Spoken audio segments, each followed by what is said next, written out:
4拳，我们看，哎，手拳，他这个时间非常漂亮，可惜击身难腿啊，一个拳 KO。泰拳王曾在泰国险些终结妖刀魏睿的职业生涯。3年前，年轻稚嫩的魏睿初次前往泰国打比赛，就遇到了正处于巅峰时期的泰国百胜拳王，结果吃了年纪小、经验不足的亏，不仅输掉了比赛，手臂还被当场踢骨折，险些葬送了自己的擂台之路。之后，经过长达3年的养精蓄锐，魏睿终于有勇气直视这段噩梦，对曾经击败自己的泰拳王发起了指名挑战，势必要成功复仇，挽回自己失去的尊严与荣誉。曾在泰国暴揍魏睿的就是来自泰国的百胜拳王泰晚里，他不仅在21岁就称霸了泰国轻量级拳坛，甚至还是唯一一位能与泰国王子波球平起平坐的太极选手。而他那精准恐怖的扫踢，更是成为了擂台上无形的杀人武器。无论是赴泰挑战的国际悍将，还是泰国本土的职业选手，统统都被他打得非常极惨，当场躺尸。在击败众多中国选手之后，泰晚里便名声大振。而自从他踢断了妖刀魏睿的一条手臂之后，泰拳变成了中国选手无法逾越的一条鸿沟。终于经过3年的蛰伏与沉淀，魏睿等来了这次千载难逢的复仇机会。此时的魏睿也早已从之前的毛头小子蜕变成了如今的帅气小伙。长时间的刻苦训练和丰富的擂台经验，让魏睿有十足的信心复仇成功，夺回属于自己的荣誉。不仅要斩获当晚的冠军金腰带，还要彻底扫除泰拳选手对中国拳坛的笼罩与阴霾，话就不多说了。让我们来看一下中国选手在擂台上的精彩表现。随着裁判一声令下，比赛正式开始。红色短裤是中国选手妖刀魏睿，蓝色短裤则是泰国拳王泰晚里。刚刚步入职业擂台的魏睿，只不过在国内打了几场表现比较出色的比赛，就被派去泰国对战泰拳王。结果由于对泰拳规则比较陌生，就直接吃了一个大亏。而战败归来的魏睿不仅没有气馁，还在积极打比赛的同时，深入研究了泰拳的各种招式，只为有朝一日挽回自己曾经失去的尊严与荣誉。俗话说，君子报仇10年不晚。为了满足他这个愿望，赛事方也是花费重金邀请泰拳王来华打比赛，所以足以看得出来，魏睿为了证明中国功夫也是豁出去了。最近的状态风口非常好，对，2个人都是反架，谁打谁都别扭。是，刚才我们还说这2人好像照镜子一样啊，这个看着自己呢，平时呢打这个正架选手呢，可能是很舒服，但是对阵反架的时候呢，还需要调整一下。这个中段扫人很明显的击中了。对，台湾里还是保持着整体态势的一种积极性。对，态势积极性并不是说我出动作很多，在整个的身体语言上，对你的感知上，我会做很多身体的防御，还有反击的东西。失败的3年时间可以说是魏睿人生中最黑暗的时间。从泰国回来以后，魏睿吃也吃不好，睡也睡不着。他不仅深入研究了各种泰拳招式，还对泰晚里的打法战术进行了针对性的训练。此时的魏睿面对曾经不可一世的泰国拳王，并没有表现得慌张，而是在保持2人安全距离的同时，寻找机会发起精准有力的组合拳进攻。反观这3年，让本就强悍的泰晚里变得更加成熟老练。他看似是游走在擂台边缘，但实则却是在为终结对手做准备。这是一个相对于崔建良的轻灵，铁英华的碾压，吉祥的硬朗。魏睿是更像一个这个玩偶师，他更喜欢控制场上的这种节奏。是，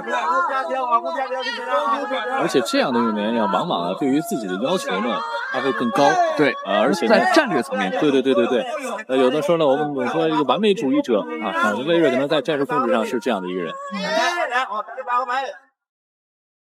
如今的魏睿已经从年轻气盛的中国小伙转变成了擂台上暴揍老外的中国战神。无论是外国的精兵强将，还是其他国家的世界冠军，在魏睿面前都根本撑不过回合结束。而泰晚里看到魏睿实力的提升，在欣慰的同时，也依然没有将他放在眼里，甚至还在赛前发誓说要将魏睿当场 KO， 从而彻底打开泰拳在中国的搏击市场。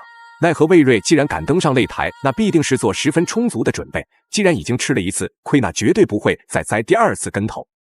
自己的荣誉，但是呢，这个魏睿呢想赢但不急。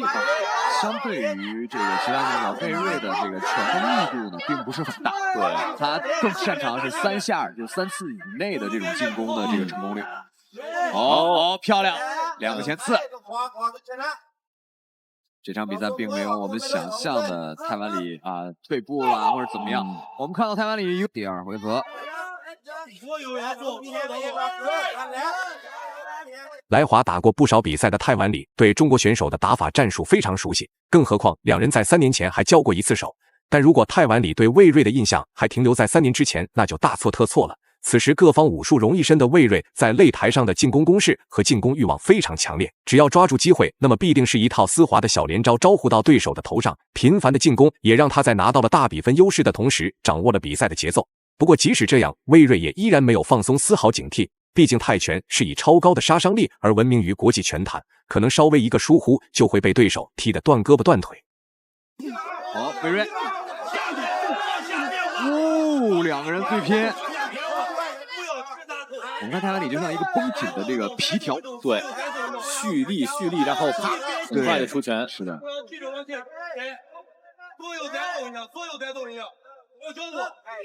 因此啊，这次连续的进攻。在刚才的一轮对攻中，泰湾里展示出来自己对。经过将近1个多回合的试探，魏睿也是成功找到了对手的防守漏洞。在泰湾里出腿的瞬间，魏睿直接接腿将他放倒在地。重新站起来的泰湾里非常的不服气，可能他怎么也想不到，仅是3年的时间，就让这个乳臭未干的黄毛小子拥有如此大的能力。虽然这种击倒并不得分，但却会对对手的比赛状态和比赛节奏造成非常大的影响。不过泰湾里毕竟是一个身经百战的泰国拳王，只是简单的休息就能让他再次全身心的投入到比赛之中。这是勾倒了，并不是被击倒，是刚才魏睿是把自己的右腿，也就是自己的前手腿，直接拉到后边，然后做了一个后手拳。对，现在对方被读了一个重击，虽然没有被读秒，但是在裁判的印象分和这个重击分数是要打折扣的，是的。但是其实从刚才这个会议当中，我们也能看到泰湾里呢确实是有一个超强的能力。没错，他的对于这整个这个比赛的状态的把握和防守做的还是很。一直被频繁暴揍的泰湾里，貌似已经有点怀疑人生了。反观魏睿，则无时无刻都在拿着大铁拳招呼到对手的头上。而被牵着鼻子走的泰湾里，除了能做出简单的抱头防守，根本施展不出来任何防守反击。从两人这表现，足以看得出来，魏睿的实力绝对能甩泰国拳王10条街。不过泰湾里这家伙的抗击打能力实在是太强了，挨到了这么多拳，除了眼神有些涣散之后，根本没有任何要倒下的迹象。但随着时间的推移，他的劣势只会越来越明显。到那时，除非他偷学了武僧一龙的金钟罩铁布衫，不然很难撑到比赛结束。最轮摆，看来你目前的整个态势还是魏睿的右手，漂亮，又是拿在手里，能够继续保持。好，第3回合的较量开始了。台湾里这一回合一定要做这个自己的重击有效进攻了。有了，魏睿，左手右手摆拳，第一位的打斧，前手平攻。机会来了！台湾里这个时候有一点晕，防守已经被打散了。台湾里现在防守比较机械了。是。比赛到这里，魏睿仅凭抢到的有效点数，基本上是已经胜券在握了。要知道，他3年前可是差点被踢断了手臂，从而险些葬送了职业生涯。所以，对于这场复仇之战，魏睿也是拿出了120分的认真，只为在中国的擂台上打出真正的中国功夫和中国实力。如果只是让泰湾里以点数输掉比赛，那就太轻松了。虽然说他该挨到的打一点都不会少，但魏睿能成为如今的战神泰湾里，还是贡献了不小的功劳。而魏睿也早就已经不是3年前的那个魏睿了。魏睿复仇的胜利的眼看就在眼前，还有2分多钟。但是魏睿并不想稳稳的结束，想要继续用进攻来给自己的这场复仇之战画上一个完美的句号。这场比赛，魏睿已经把自己整个的气势全都拿出来了。是，没错，平头上攻，第2回合开始，魏睿整个的状态站不住了，保持优势，继续压制，经验很丰富。毕竟泰湾里呢，即使到了比赛的最后，魏睿依然没有停下猛攻的步伐。从比赛开始到现在，他挥出的拳头没有100也有80，但无论他施展怎样的动作与招式，泰湾里都能站起来坚持继续比赛。从这抗揍能力就能看出来他的擂台经验有多么的丰富。虽然此时的魏睿也打过几十场比赛，不过面对这位曾经叱咤风云的老拳王，内心还是不免有一些紧张的。为了打赢这场比赛，魏睿甚至还观看了泰湾里之前所有比赛的录像，只为一雪前耻，彻底证明自己的实力。泰湾里的这场比赛看来回天乏力了啊！现在呢，这个胜利的天平已经是倾向到了魏睿，就看魏睿怎么样在接下来的比赛当中，接下来时间当中充分的利用，把握好这个优势。没错。是要着急，这个时候更需要冷静。是优势已经在手里了。是的。哇，蔡永礼防守确实已经是比较机械了，对，已经只是机械的摆在面。不堪重负的泰晚礼最终还是倒了下去。不得不说，魏睿这场比赛打得实在是太精彩了，在全程暴揍对手3个回合的同时，还用拳头击败了曾经的泰拳王者。经过这一战以后，已经成为了搏击名将的魏睿再次捍卫了自己的地位。最终，魏睿成功在第3回合 KO 对手，拿下了比赛的胜利。以上就是本期视频的全部内容。大家觉得妖刀魏睿本场比赛的表现如何？欢迎在评论区留言讨论。